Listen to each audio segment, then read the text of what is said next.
Hello, you lovely lot, and welcome to the weekly Independent Spouse podcast.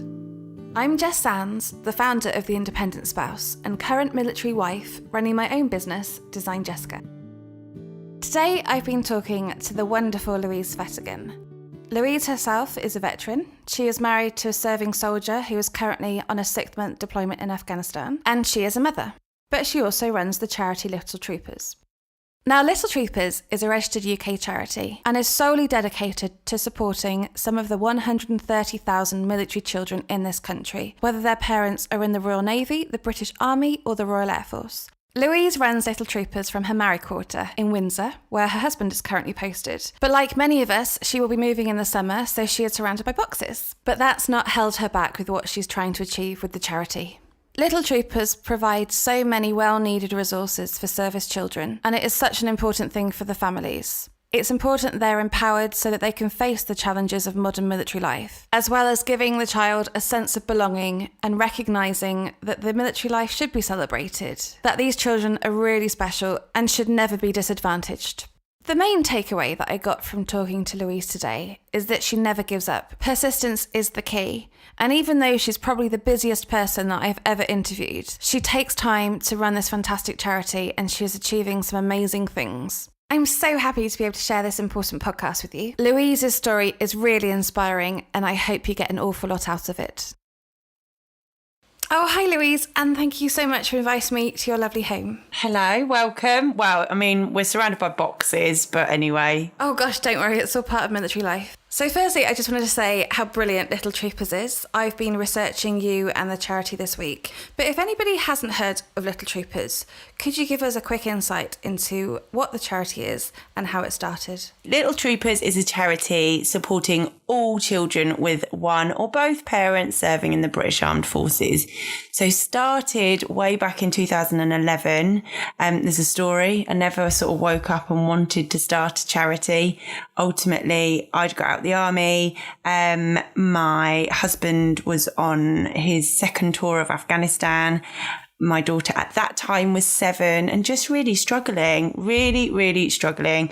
And she needed support, and all the usual people, all the usual charities that you would go to just sort of said, you know, she's a military child. She's got to suck it up. He's alive. He's got his arms and legs. He's just away. Anyway, so I just kind of really believed that military children deserved better, deserved recognition. And my daughter ultimately needed support and no one would empower me to support her.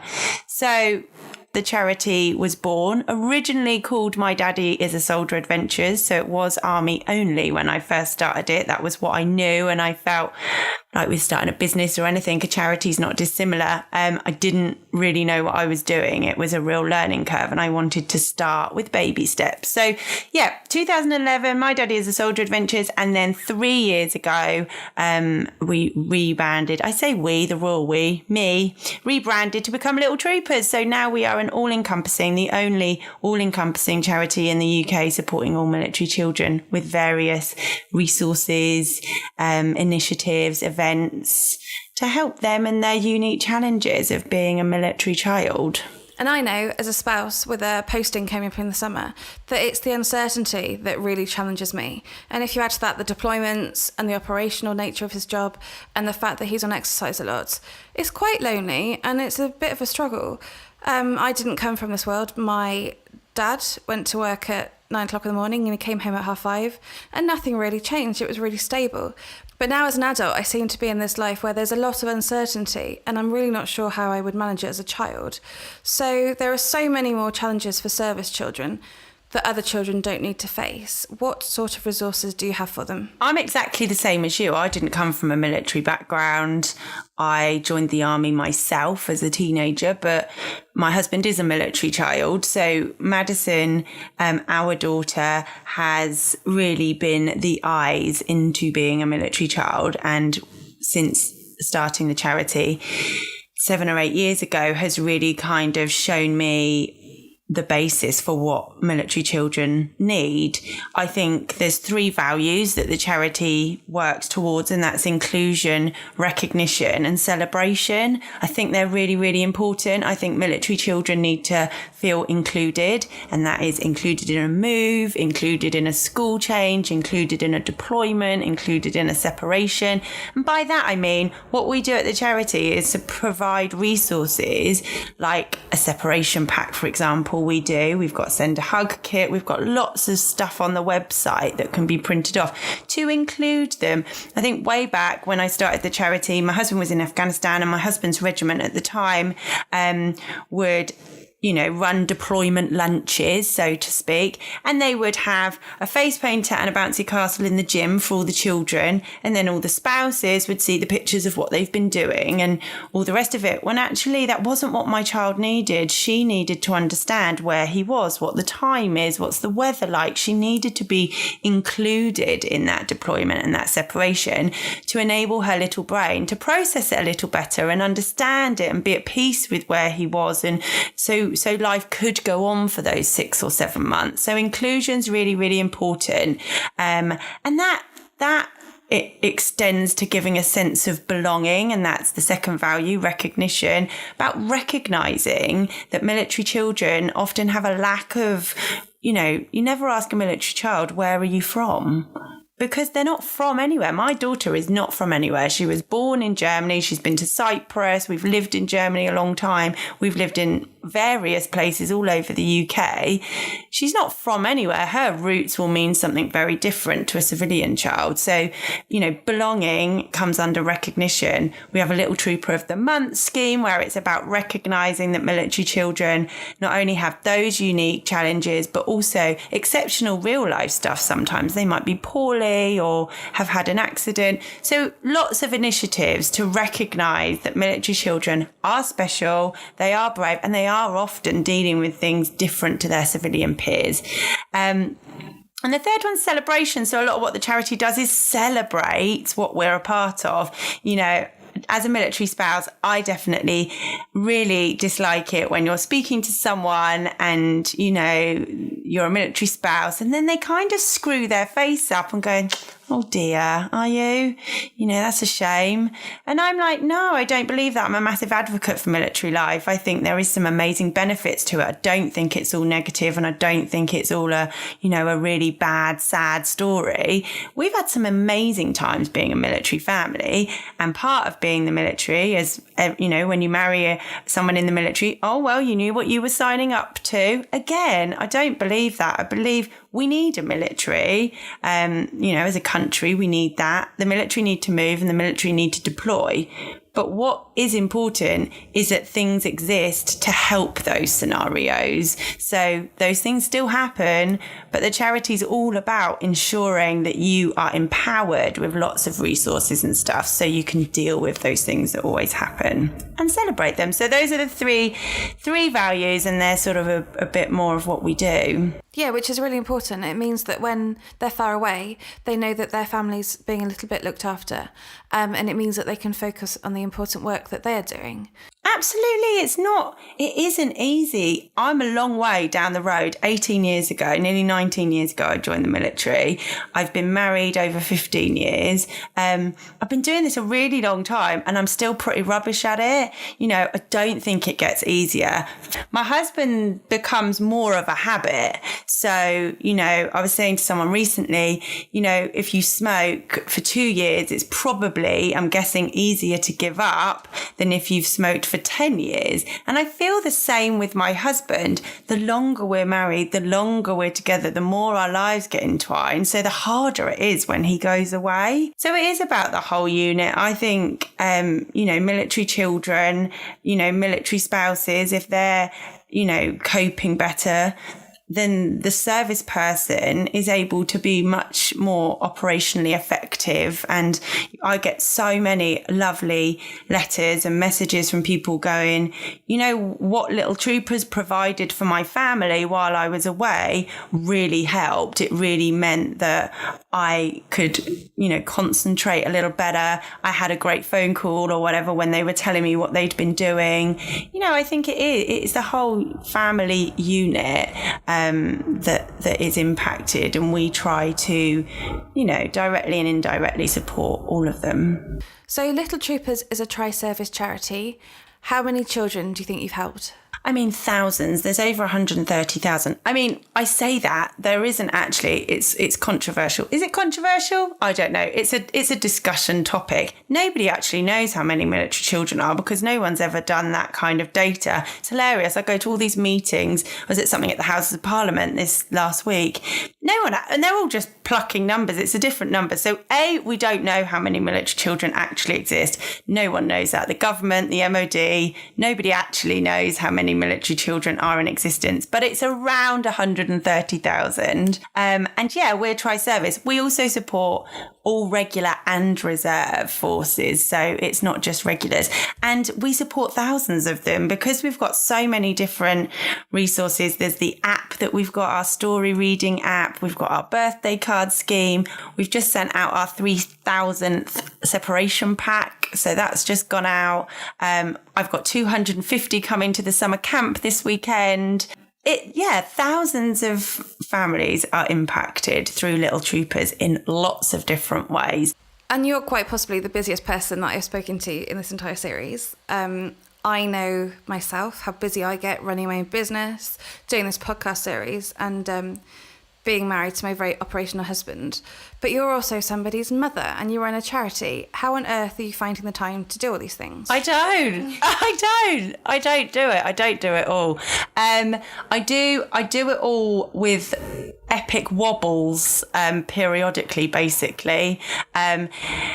I have promised everybody around me that I'm taking a good chunk of time off in August. My husband's in Afghanistan. That definitely wasn't on the radar. And we're moving 10 days after he comes back. That definitely wasn't on the radar. And my mum always says to me, life's what happens when you're busy making plans. And that is so true. This time last year, we didn't know there was a deployment coming away and we didn't know a move was coming our way. And it has. On top of that, I do run Little Troopers on my own. I don't have a team. I don't have an office. I don't have... As you can see, the office is my lounge. It is in every corner of the room. You can see Little Troopers stuff. And there's not enough hours in the day. And I do often drop the spinning plates. But I do feel passionate about the charity. I feel passionate about making a difference. I do my very best to be the best wife I can be and supportive to my husband. I don't always get that right. And unfortunately, he definitely has been the thing that's fallen by the wayside recently. As summer camp comes and literally I sleep about 3 hours a night for the week before summer camp. And I try to be the best mum I can be. And, you know, I do try and do that to the best of my ability. But it isn't, we can't all do everything perfectly. That's just reality. And I don't get it right all the time. I have amazing people who, you know, my two best friends are people I went to school with. So everywhere I've been posted, abroad or the UK, they've been my staple. I don't live near family, but they're always at the end of the phone. And you do. I think I do the very best I can do. But the reality is that I don't do it all amazingly all the time. But then on the other side of things, you've probably had some great successes and met some amazing people and had some brilliant stories through running this charity. I'm really bad at being reflective. That is something that I'm very bad at. And I try to be, you know, it is really important when you're doing something like I'm doing. And it is really frustrating. As a charity, we don't have any money. Like, you know, the MOD doesn't support what we're doing.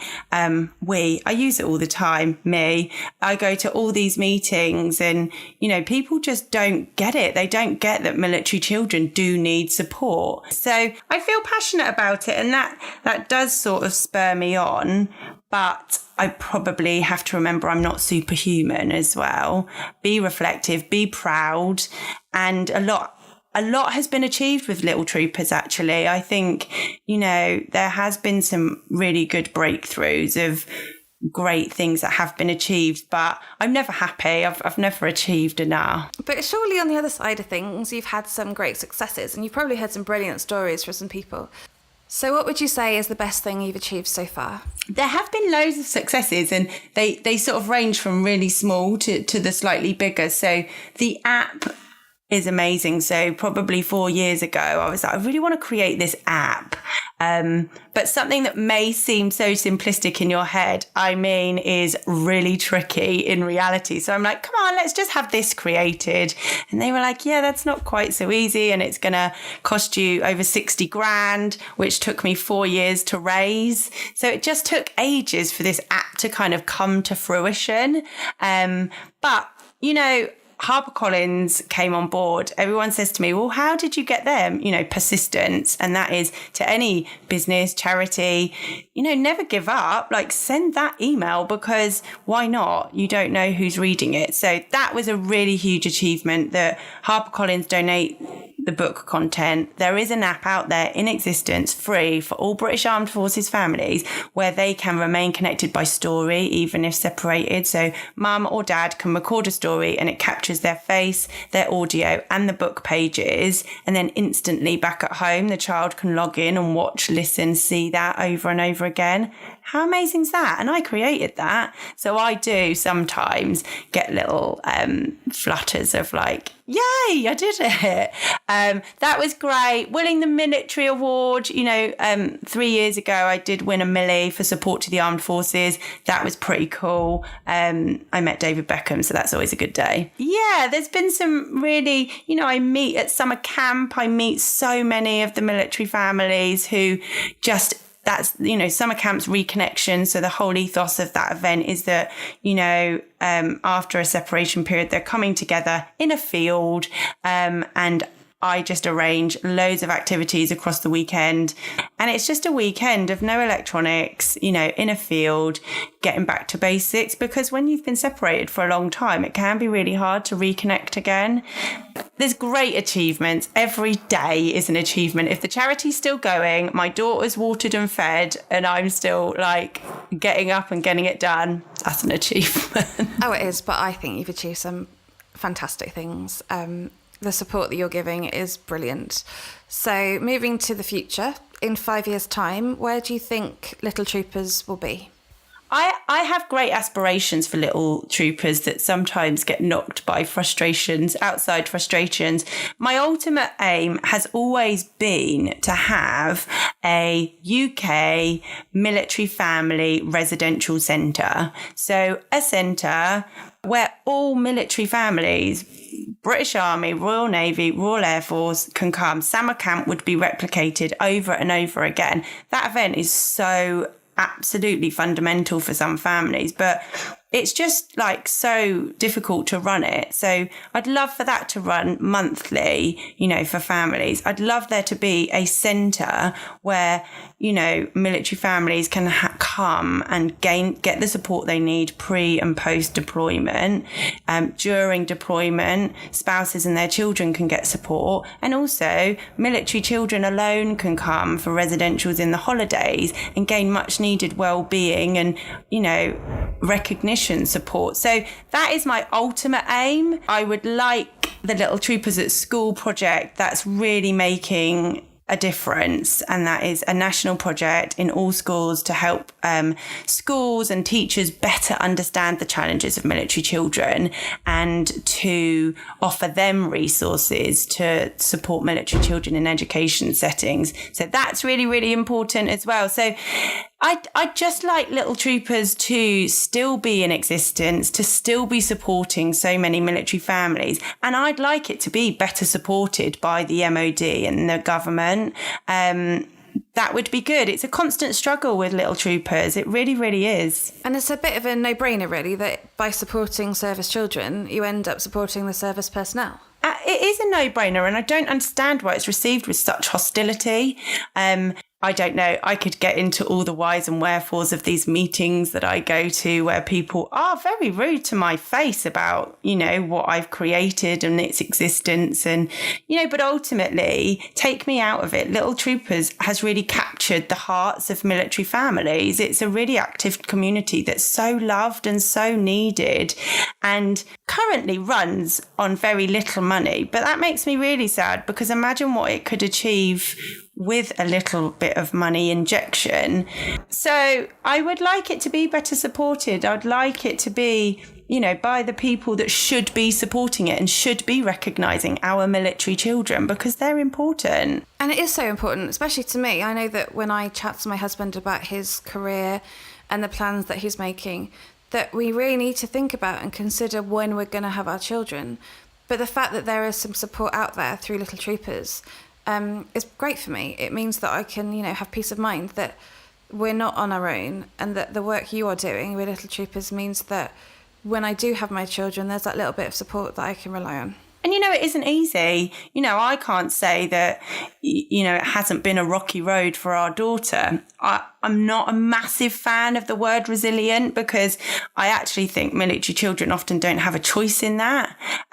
So, yeah, they probably are resilient, but that's because they've had to go over all the bumps in the road.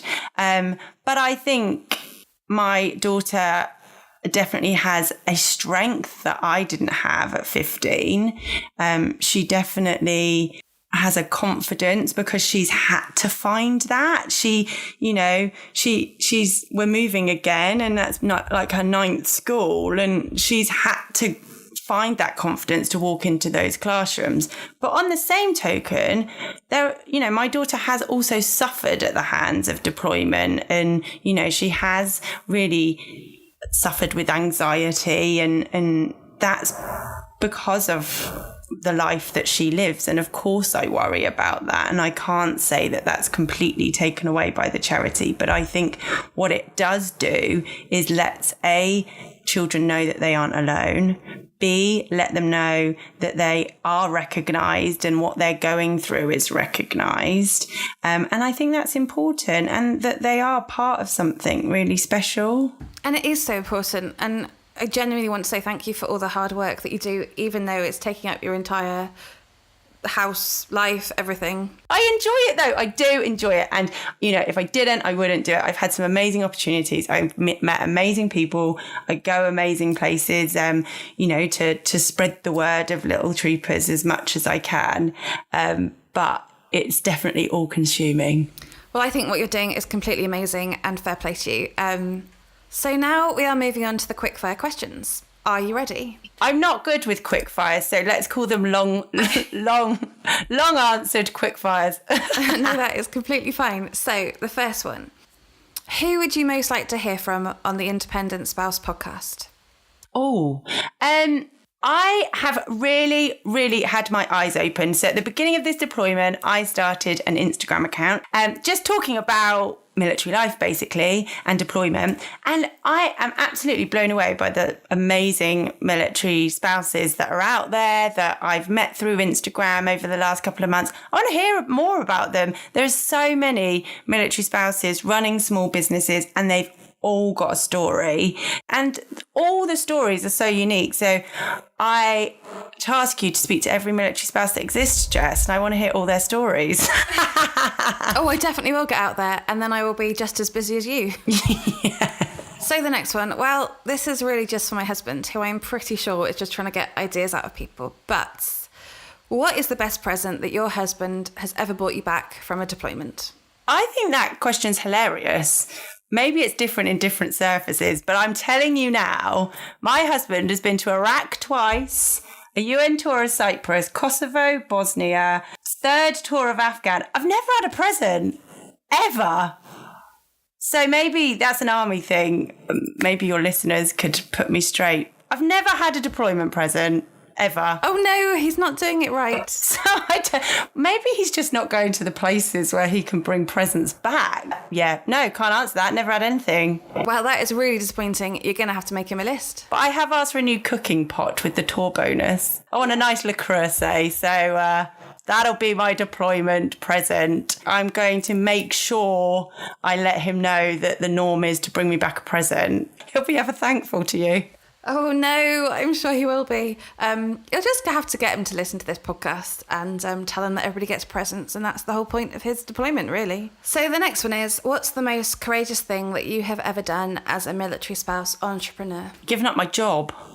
Probably, much to my husband's displeasure. Yeah, I mean, I'm not an entrepreneur. I just set something up that I feel was needed, and it's become a passion of mine. I did it for a really long time whilst also having a job. I was in the civil service, and so 3 years ago, when we moved to where we are now, actually, on this posting, I just felt something had to give. Medically, I was showing signs of sort of high blood pressure, bits and pieces. And it was just like, look, you need to slow down. It was really difficult. I was working full time and then running the charity like outside of it, you know. So I was literally not going to bed till 2 o'clock in the morning, and something had to give. So I gave my job up. And I miss that actually sometimes, so that was probably the bravest thing I've ever done. Yeah, it's true. I know a lot of people that feel like that have given up their job to follow their partner around through no choice of their own. It's just this life that we live in, and, it's the most practical way to do it. And that's why I did it, and that's why I've started my own business. And I do miss office life. I really, really do. But I love my business too. So the last one in the quickfire questions is, if you could go back in time to when you first started, what would be the one thing you would tell yourself? My advice is just don't give up. You have totally got this. It's not easy. But if you believe in something, if you're passionate about something, just do it. And nothing will happen overnight. I started the charity in 2011. It's now 2018. I think it took 5 years to just get established and for people to realise I actually wasn't going to go anywhere. So I just think don't give up. Keep going if you believe in it, and if you stick at it, and if you are in for the long haul, then you will see success. Be consistent, make sure you're blogging every week, make sure you're updating your website regularly, and just concentrate on you. Don't worry about what other people are doing. Concentrate on what you're doing, what your site's doing, what your social media's doing, what your calendar's doing, the people you're meeting. And if you are consistent and doing all of those things, success will come your way. But if you do that and you're, consistent, you will see, you'll reap the rewards, definitely. Oh, it's so true. Louise, it has been completely brilliant talking to you today. Thank you so much for all the hard work that you do with the charity. But before we go, if we need to find you, if we need your support, or if we want to support you, how can we find Little Troopers? Little Troopers is a registered charity. It needs people to support it. It needs people to get involved. But on the same token, if you're a British Armed Forces family, there is also lots of support you can gain from the charity. Lots of the resources and initiatives are free, and you can go to www.littletroopers.net. We're on Facebook, we're on Twitter, we're on Instagram. I've got a blog. There's so many ways you can find Little Troopers and understand a bit more about how we can support you. But also, if you do want to run a fundraising event, then equally come and let us know, and we definitely support that. Oh, Louise, thank you so much for spending the day with me. You work so very hard, but you're doing so many amazing things, and you're achieving so much. So thank you again. Thank you. And I look forward to hearing all the other episodes of The Independent Spouse. Thanks for listening. I hope you've enjoyed the episode as much as I've enjoyed making it. Don't forget to pop over to www.theindependentspouse.co.uk to check out the amazing freebies that are on there. And while you're there, why not subscribe to the podcast so that you get to hear it as soon as it's released? And if you like what you hear, I'd love you to leave a review on Apple Podcasts. It really helps spread the word so that more lovely people like you can listen to the episodes. Thank you for listening to the Independent Spouse Podcast. I'll be back next week with another inspiring interview. See you then.